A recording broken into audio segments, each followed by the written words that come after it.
Hello there, World of Tankers. Welcome to the channel. I'm, of course, your host, Droodles, Blitz, and in today's video, we are going to be playing in the T-54 Lightweight. This is the Tier 8 Russian tech tree light, as it says in the title.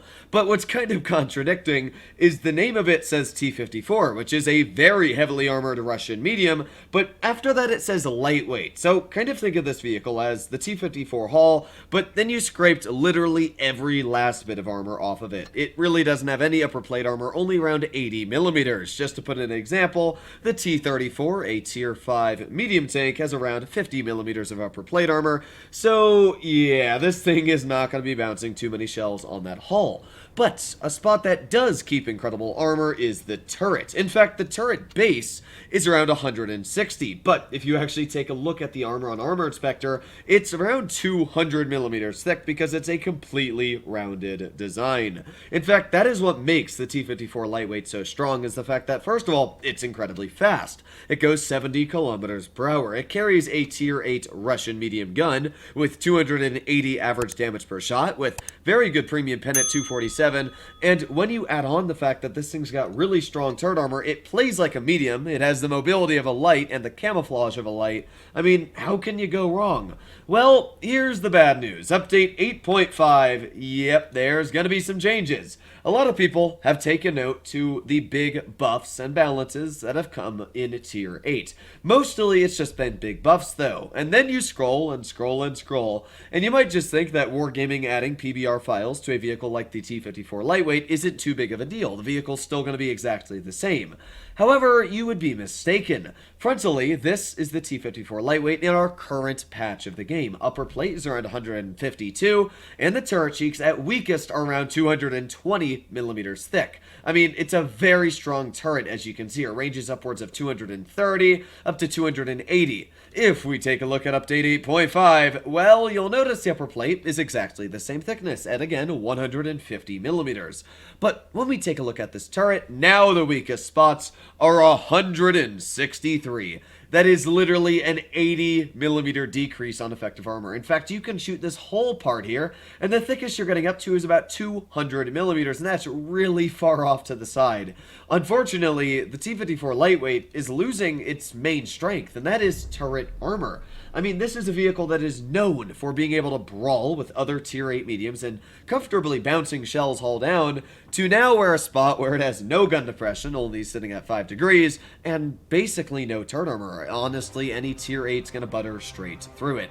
Kinda sucks, honestly. I'm very disappointed. I don't know why they needed to change the armor values.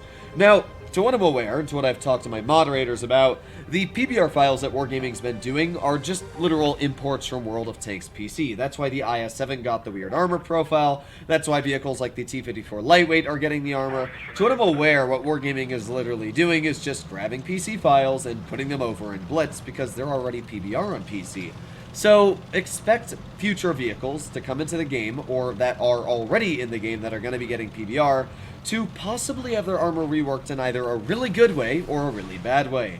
Here's a fun fact that might get a little of you worried. The IS-4, when it gets PBR, could possibly have the same lower armor that the IS-7 has. That really troll bar that you can't penetrate, yeah, that might be the IS-4 very soon. But, yeah, I don't want to give you guys nightmares just yet. Now, on this battlefield, I've already managed to get my tank a very, very aggressive position, but I don't really know what the enemy's doing. There's literally nobody detected, which means that they went town on a map that you never, ever want to go town. You can see here that fantastic mobility of the Lightweight, just easily getting it straight into position. I'm going to try and spot some enemy tanks, but I got to be careful. They got some deadly enemy vehicles as well. Yeah, Tiger 8.8. I do want to check their spawn, though. It never hurts to make sure if anybody's AFK. Oh, and I drove into a wall. Let's try that again. It never hurts to check if there is an AFK player, so let's do that really quick. Hello. Looks like there's nobody back here, but we do got some tanks in the town. We got the Tiger 8.8. We got the T-28 prototype. So maybe we can get some shells out. Man, am I having some weird lag spikes. I'm going to go over here, and let's see. There's the Tiger. We got the T-28 off to the side, and we bounced him right flat on the side as well. Well, that kind of sucks.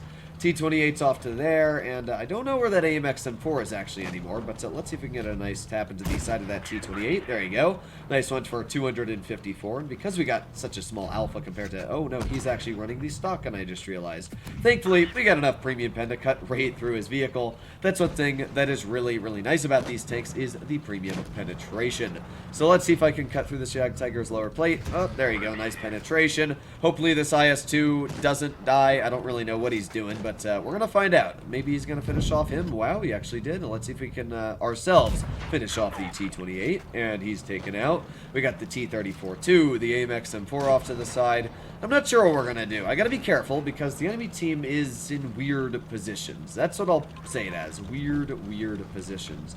Either way, we've got this AMX. There's a nice tap into his front for 280.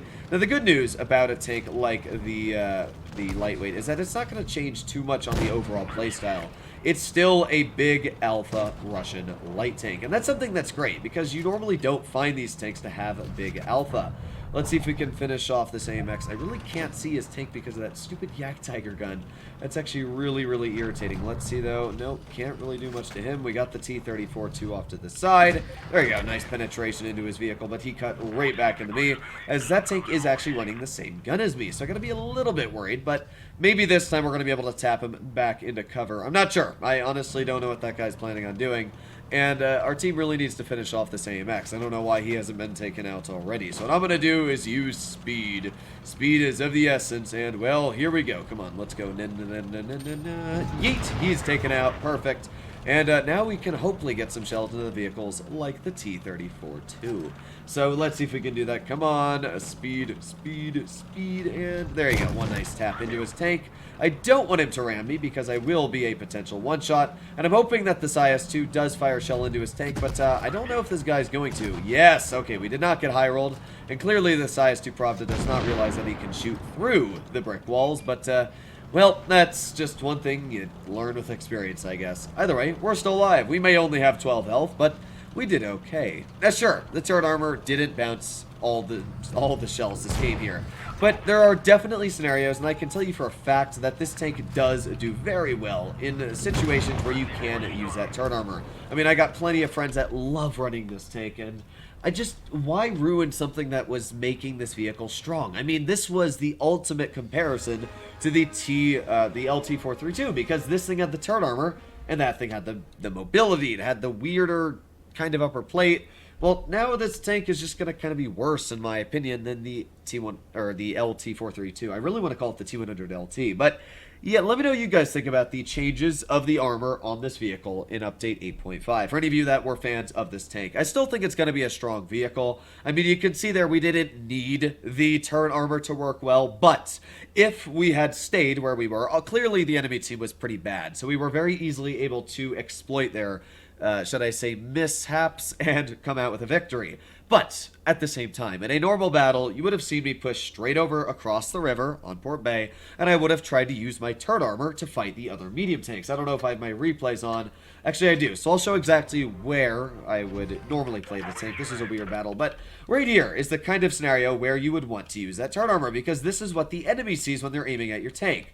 If that turret's not strong anymore, then obviously you're not going to be getting many bounces. I mean, you need turret armor to bounce the mediums. Not only that, but when you're hull down against heavy tanks, well, now that armor might not be as strong as you'd like it to be.